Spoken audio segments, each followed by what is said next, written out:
está entrando, né, na live e não conhece a Mecom Brasil, eu me apresento, meu nome é Rebeca Vieira, eu sou instrutora e também uma das sócias da Mecom Brasil, juntamente com a Rose Deitax, que está ali assistindo a gente na live.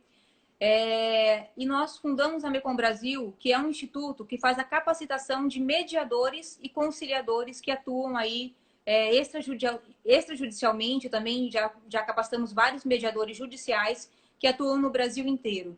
E o propósito da Mecom é justamente promover a capacitação de profissionais que saibam intermediar diálogos, que saibam unir pessoas, né? E principalmente promover o entendimento de posicionamentos diferentes.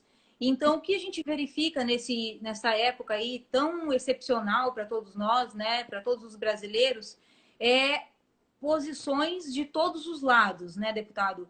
Então, a gente vê uns defendendo num extremo a questão da economia, outros defendendo no extremo a questão da saúde.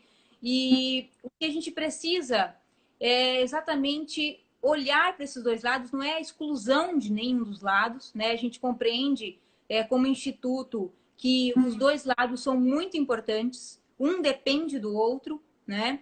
E a gente verificando o posicionamento de vocês como autoridade pública, a gente gostaria de compreender exatamente o que motiva determinados posicionamentos. Então, nossa live não tem, né? É um diálogo mesmo, ela não traz nenhum intuito de crítica, muito menos questão partidária, mas sim ouvi-lo, deixar um espaço aberto para escuta mesmo, exposição de ideias, para que a gente possa trazer essas ideias para nós e refletirmos, todos juntos, né? Então, eu vi, acompanhando o seu trabalho, que você tem 4 projetos de lei que foram aí aprovados pela Assembleia, né, deputado? Dentre eles, o primeiro que você comentou foi a questão das fake news. O segundo, que eu achei interessantíssimo, e a gente está aguardando aí, então, acho que é a sanção do governador, né? Que é a internação em rede privada em caso de inexistência de vaga na rede pública, se o médico é credenciado aí do SUS fizer o encaminhamento.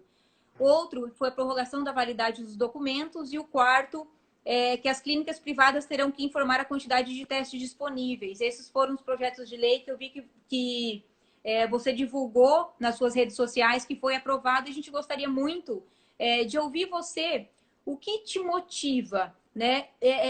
Qual que é o teu sentimento que fez com que esses projetos de lei aí fossem elaborados e encaminhados para votação? Primeiro dizer que a doutora Rebeca nos contemplou no meu primeiro mandato, participando voluntariamente da Câmara Setorial Temática, em que nós discutimos amplamente os conflitos agrários urbanos e rurais no estado de Mato Grosso e também a instalação de um comitê para fazer o diálogo e a mediação dos conflitos na Assembleia Legislativa, que é um sonho meu e que eu tenho trabalhado até hoje para que nós possamos conseguir implantar, uma vez que a mediação ela é fundamental para diminuir a quantidade de processos litigiosos no Poder Judiciário. Se nós conseguirmos fazer com que boa parte desses processos sejam resolvidos através da mediação, do diálogo, do entendimento, e que esse relatório possa ir para o judiciário só para que ele possa ser homologado, nós vamos avançar muito e vamos tirar essa asfixia que o Poder Judiciário tem também sobre muitos processos. Portanto, muito obrigado aí por aquela participação, que ainda está em curso esse nosso sonho. Quero dizer, doutora, que o nosso mandato tem trabalhado incansavelmente. Eu acho que eu nunca trabalhei, olha que a gente trabalha bastante, né? Mas nunca trabalhei tanto como tenho trabalhado nesses dias. Hoje eu já tive 2 reuniões online pelo aplicativo Zoom. Uma começou às 8, foi até às 8h50, outra começou às 9 e terminamos, já era quase 14 horas. Estamos nessa live aqui agora, e às 18 horas eu irei iniciar uma outra reunião por aplicativo Zoom para tratar de questões também inerentes ao nosso mandato. Então, nós temos trabalhado bastante e na Assembleia não é diferente. Eu apresentei nessas últimas 2 semanas, desde que nós começamos o trabalho mais como a partir de plataforma remota, e eu, enquanto segundo secretário da Assembleia, não posso ficar remoto, né, porque a gente tem que estar lá junto com o presidente Botelho, com o Max, para que as sessões possam acontecer. Mas eu apresentei 24 projetos de lei e um projeto de lei complementar. Então, é uma produção assim fantástica, né? O deputado que apresentou após mim está com 11 propostas. Então, nós estamos já com 25. E dessas, a senhora citou 4 importantes, mas já tem uma que já havia sido aprovada em segunda e já foi sancionada, que é a lei que obriga as empresas de transporte coletivo ou por aplicativo de fazer toda a desinfecção, todo o tratamento nos veículos diariamente. Então, já é um projeto objetivando que nós não tenhamos maiores riscos aí para a questão do coronavírus, da Covid-19 se propagar. E agora, essa semana, eu tive 7 projetos aí que avançaram, né? Desses 7, 4 já em segunda. Então, foi um número bastante interessante. O projeto de lei, esses 4 que nós já terminamos em segunda, provavelmente na próxima semana, já após redação final, já segue para o governador para a sanção ou veto, né? Um deles é exatamente esse que trata se houver existência de vagas na rede privada e houver a necessidade por parte de um médico do SUS de encaminhar um paciente para esse hospital da rede privada, ele já fica automaticamente, pelos efeitos da lei, autorizado a requerer essa vaga para internação de paciente do SUS, caso não haja vaga, por exemplo, de UTI no SUS e tenhamos na rede privada. É importante a gente destacar que a Covid-19 aqui em Mato Grosso começou, assim como nos demais países no Brasil, primeiro pelas classes mais elevadas da estratificação social.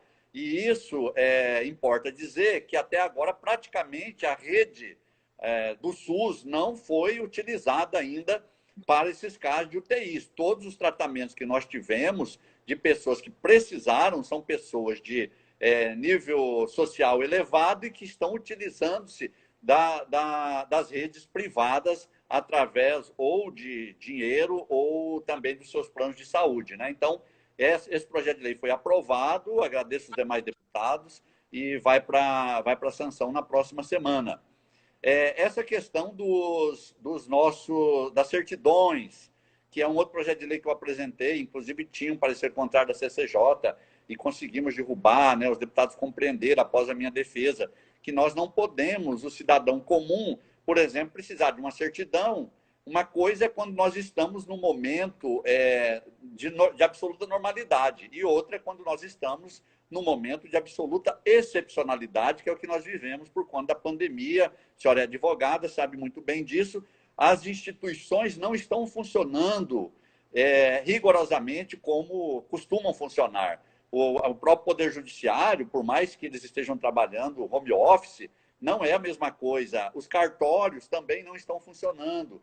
O Detran não está funcionando. Então, o cidadão tem uma certidão que ela tem um prazo de validade e ela vence, ele não pode ficar prejudicado até que se restabeleça a normalidade dessas instituições. Então, foi aprovado e vamos aguardar aí que o governador também tenha a sensibilidade. E assim são os demais projetos, são 24 projetos de lei e mais um de lei complementar, e nós vamos trabalhar nesses próximos dias para que nós possamos fazer com que eles prosperem.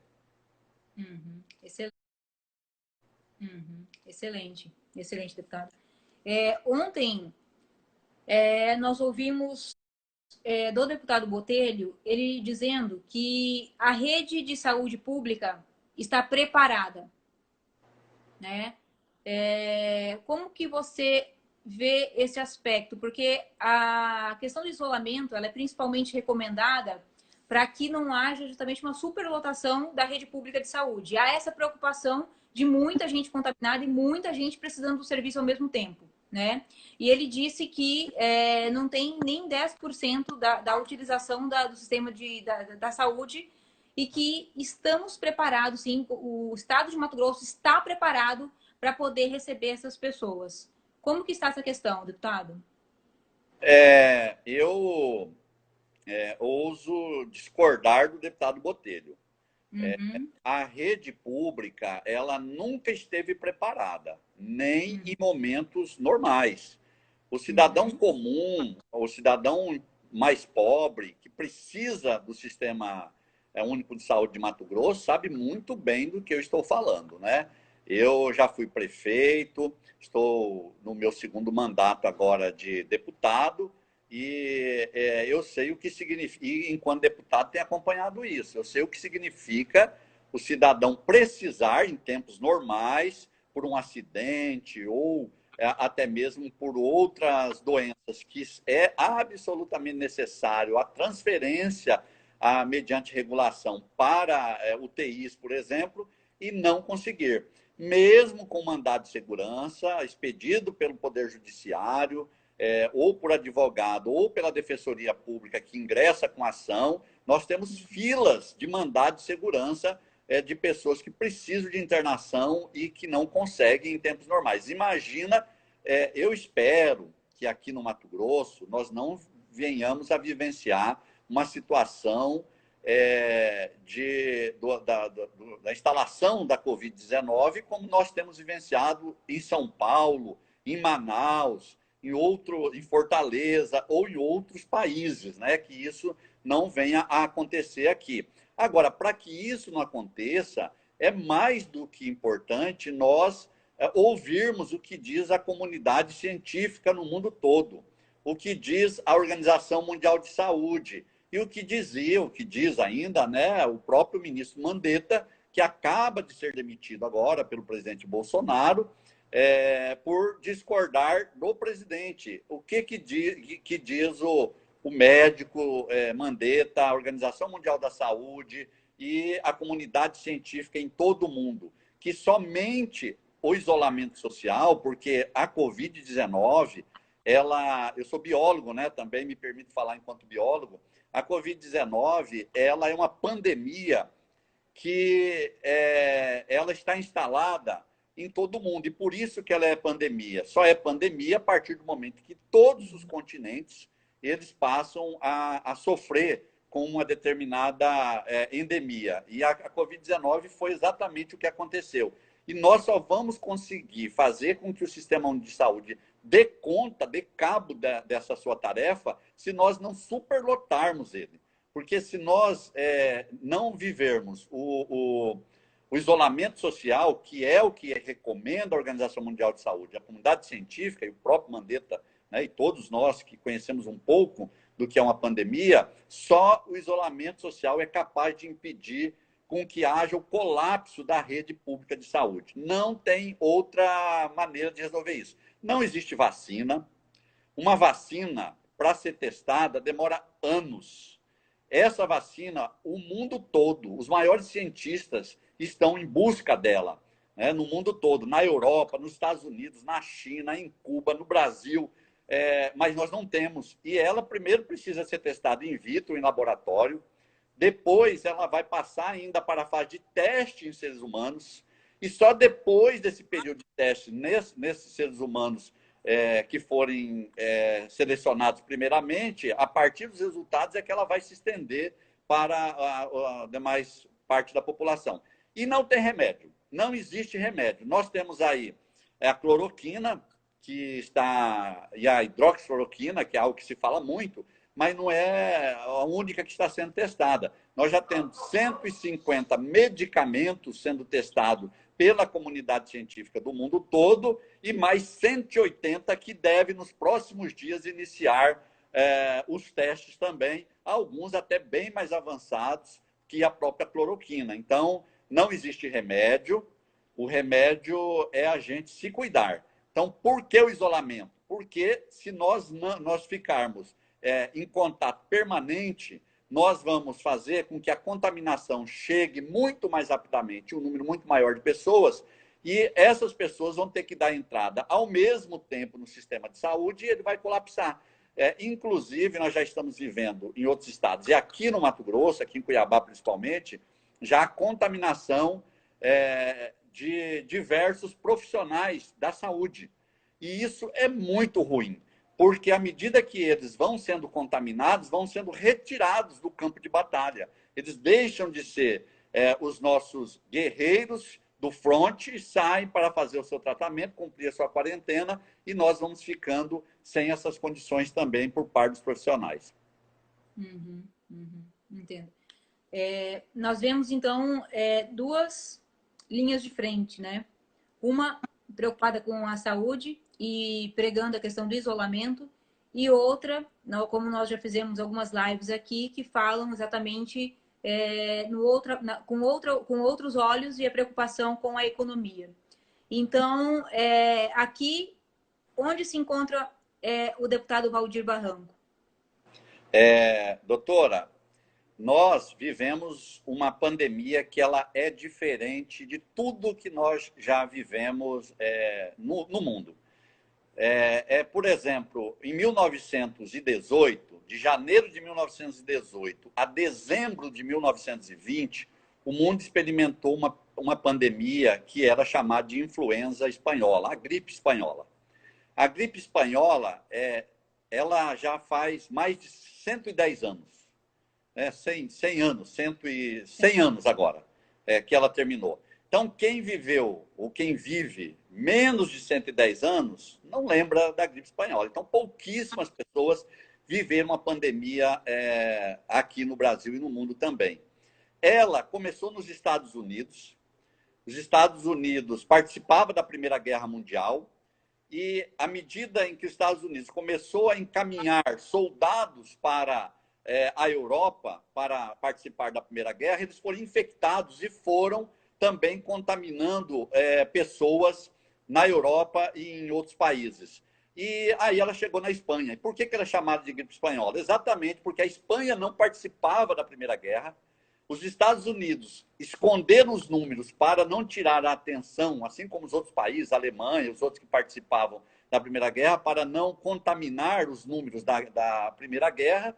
E a Espanha não participava. Então, quando começou a aparecer a pandemia na Espanha, eles começaram a divulgar e ela surgiu, então, como gripe espanhola. Ela matou muito mais. Ela matou de 50 a 100 milhões de pessoas no mundo e a Primeira Guerra matou 8 milhões de pessoas. Ela chegou ao Brasil em 1718, em 21 de setembro de 1718, através de um navio que vinha de Liverpool e fez conexão em Portugal, depois veio para o Recife, desembarcou 72 pessoas já contaminadas no Recife e foi para Salvador, de Salvador, Rio de Janeiro, São Paulo, e de São Paulo foi para Buenos Aires, onde ele ficou parado lá por conta de que todos ficaram contaminados.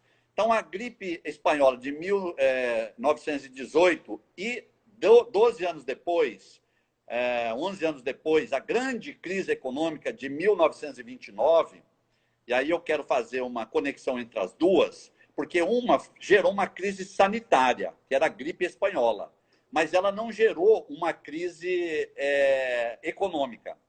E a crise de 1929, da Bolsa de Valores de Nova York, ela gerou uma crise econômica, mas não gerou uma crise sanitária. O que é que está acontecendo com a pandemia agora da Covid-19? É uma pandemia que começa por uma crise sanitária e já está gerando uma crise econômica. Então, pela primeira vez na história, nós temos uma pandemia que começa com o sanitário, se mistura ao econômico e nós vamos ter, então, uma crise sanitária e econômica e sanitária. É por isso que nós não temos nada na história, o mundo não será mais o mesmo antes da Covid-19. O mundo que nós tínhamos antes da Covid-19 será completamente transformado em suas relações, nós já estamos vivenciando isso, que é mais do que o brasileiro gosta de se abraçar, de se cumprimentar, nós temos toda uma cultura do calor humano e nós não estamos mais podendo fazer isso. Nós gostamos de reuniões, de festas, de shows, de comícios, de showmícios, que hoje não tem mais, né? De audiências públicas, no caso nosso dos políticos, acabou. Nós não temos mais. A Assembleia Legislativa e o Congresso Nacional estão vivendo um tempo agora de uso do aplicativo Zoom, então todas as deliberações praticamente é remoto. Os trabalhos via home office do Judiciário, do Legislativo, do Executivo, do Ministério Público, do Supremo Tribunal Federal, das câmaras de vereadores, todos estão trabalhando remotamente. Então, nós teremos um novo momento, inclusive em que essas relações entre os países, entre os continentes, elas tendem-se a mudar. Então,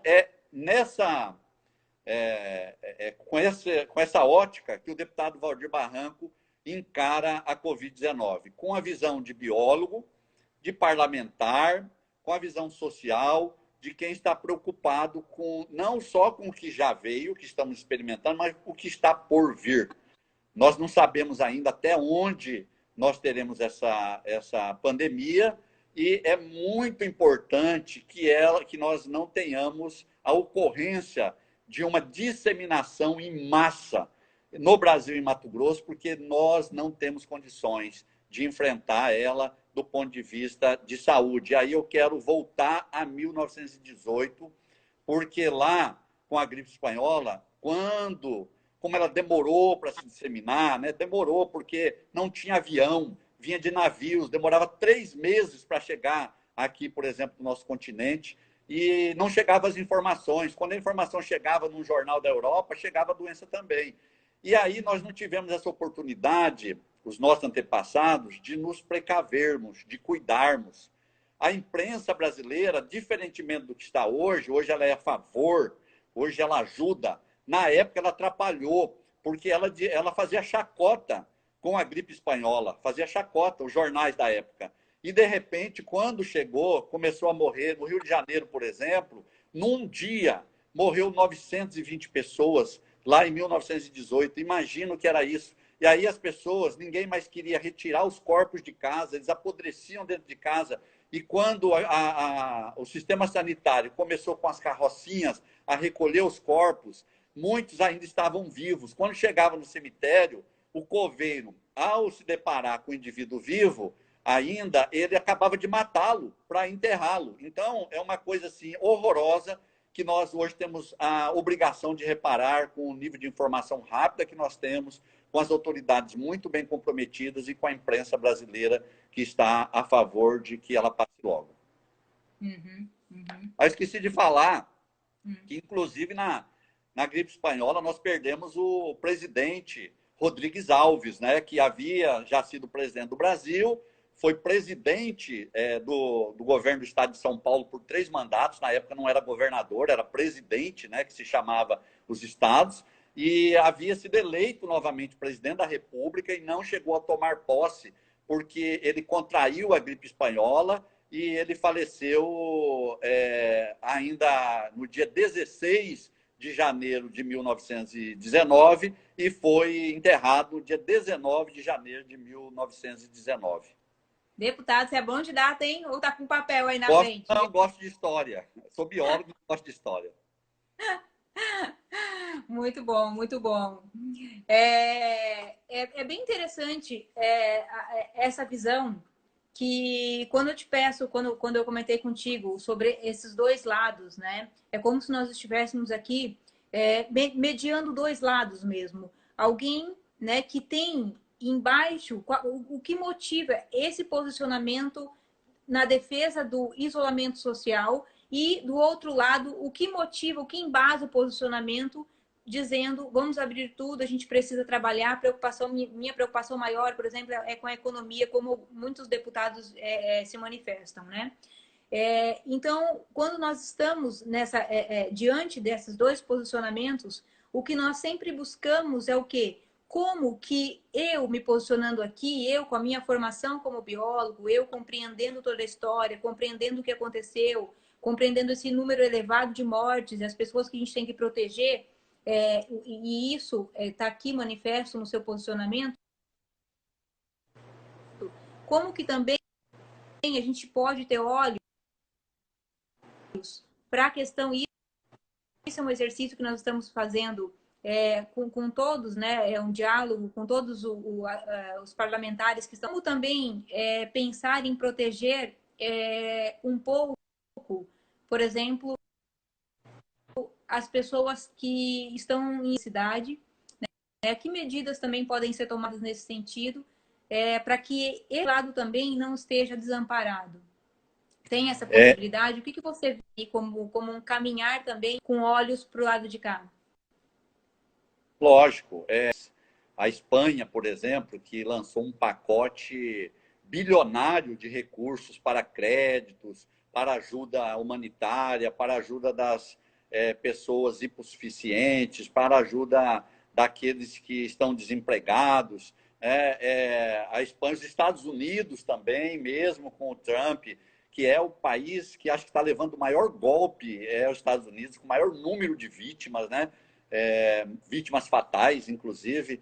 E no Brasil, infelizmente, a gente ainda não vê isso acontecer. Nós tivemos o pacote do programa emergencial, de socorro emergencial, que foi uma pressão do Congresso Nacional, principalmente dos partidos de oposição, que começaram uma iniciativa por lá, e o governo federal, no intuito de abafar, acabou fazendo uma proposta de duzentão por pessoa, R$ 200, e o Congresso não aceitou e aprovou 600 a 1.200 por pessoa, ou do Bolsa Família, ou os desempregados, os que precisam. Mas ainda é pouco. Nós precisamos que o governo federal e o governo do estado, não tem nenhuma iniciativa aqui do Mauro Mendes, nenhuma, para atender ninguém, que o governo federal e o governo do estado possa rapidamente, porque a pandemia não espera, já está na rua o desemprego. E o governo não aportar recursos para isso, faz com que as pessoas também se sintam pressionadas a voltar para os postos de trabalho e a se contaminar. Então, é preciso que o governo federal abra os cofres, abra as reservas, tanto para atender as pessoas mais pobres, os micro e pequenos empresários, né, os microempreendedores individuais. É preciso ter um pacote amplo de recursos para que essas pessoas possam ser contempladas e que elas não tenham essa necessidade, nesse momento, de ir contra as regras de saneamento internacional estabelecido pela comunidade científica e pela OMS e acabar trabalhando contrário a isso. Nós temos pequenos comerciantes, nós temos as feiras livres, o governo do estado e o governo federal não produziu nenhuma política ainda para a agricultura familiar. Então, aqueles que já comercializavam seus produtos nas cidades, nas feiras, ou comercializavam na merenda escolar, estão agora com problemas. É preciso, eu tenho cobrado isso na Assembleia, todas as sessões, tenho cobrado nas redes sociais, e o governador Mauro Mendes continua insensível. É preciso que ele desenvolva um programa. Eu apresentei na primeira semana da Covid, aqui no Mato Grosso, um pacote com 13 medidas para que o governo Mauro Mendes pudesse implementar para atender todas as áreas. Até hoje, sequer alguma resposta, se sim, se não, nós obtivemos. Então, a questão da agricultura familiar, das feiras livres, não é abrir as feiras para que a contaminação seja mais evidente, é ir ao encontro deles com recursos para que eles possam sobreviver ou com plataformas digitais que possibilitem com que eles comercializem os seus produtos. O governo federal já abriu um cofre muito grande de recursos para os bancos. Então, nesse momento, o mercado rentista está aí com trilhões de reais ao seu dispor, porque eles não querem perder nada. Se alguém deixar de pagar um financiamento, o governo vai cobrir, vai compensar isso para que eles não percam. Eles não estão nem aí se está morrendo gente, se tem pessoas passando necessidade. Os bancos, os banqueiros não querem saber. Eles já correram na frente para pegar o seu quinhão primeiro. Então, o que nós queremos? Assim como o governo Bolsonaro, assim como o governo do estado tem atendido os grandes, há uma mobilização muito grande aqui no estado, até na Assembleia, para atender os grandes empresários. É que nós possamos também ter linhas de crédito para atender os pequenos, os mais pobres, os empresários, os microempresários. E aqui no estado, nós temos que taxar os barões do agro. Temos que taxar. Não estou falando do agronegócio de quem planta abaixo de 5 mil hectares, não. Estou falando de quem planta acima de 5 mil hectares aqui no estado de Mato Grosso. É hora deles, que já ganharam muito dinheiro, vocês sabem que eles não pagam impostos.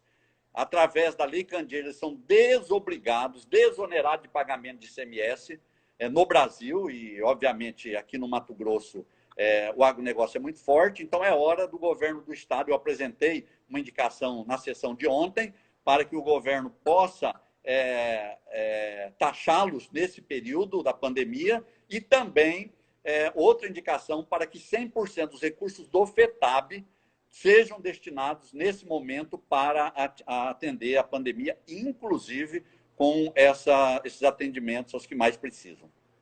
Okay. Com recursos. Sim, sim. É isso. Eu acredito também que... Eu não sei se foram feitas algumas perguntas aqui para cima, mas pelo que eu olhei, o pessoal estava fazendo... Tem muitos comentários.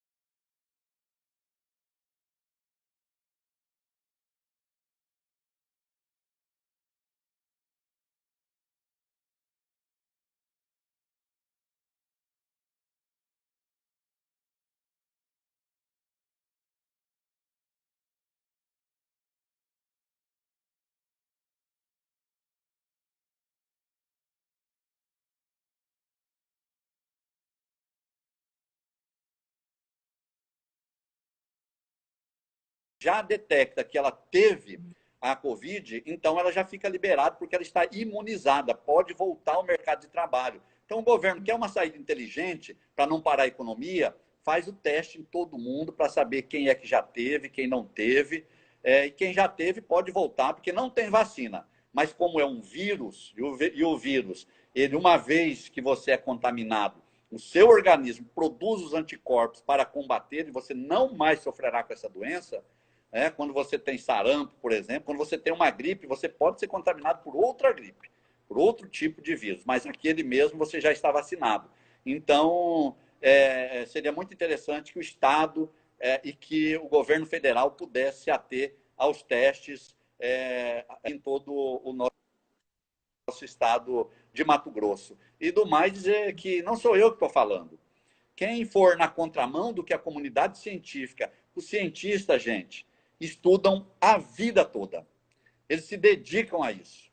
Então, quem está falando é a comunidade científica. São homens e mulheres que se dedicam ao estudo dessa pandemia. O doutor Miguel Nicoleles, eu vou só falar aqui para encerrar, para quem quiser buscar a entrevista do doutor Miguel Nicoleles, que é um neurocirurgião, o maior cientista brasileiro, o mais renomado cientista brasileiro, que vive nos Estados Unidos, ganhador de muitos prêmios, e ele veio para o Brasil agora aceitando o convite do consórcio do Nordeste para coordenar o enfrentamento à Covid-19 lá no Nordeste, e ele está dizendo exatamente isso, não tem outra saída. Nós vamos ter que, enquanto governantes, possibilitar que as pessoas tenham o mínimo de contato possível, porque se os contatos vierem novamente se restabelecer com a abertura de todos os mercados, de todos os comércios, de todo o funcionamento público e privado, nós vamos ter um alto índice de contaminação e a estrutura médica brasileira e do estado de Mato Grosso, em especial, não está preparado para isso. Forte abraço a todos. Muito obrigado, doutora Rebeca. Continuaremos à disposição sempre para trabalhar pelo povo de Mato Grosso. Obrigada, deputado. Obrigada pela participação. Agradeço muito aí ter aceito o convite prontamente. Obrigado.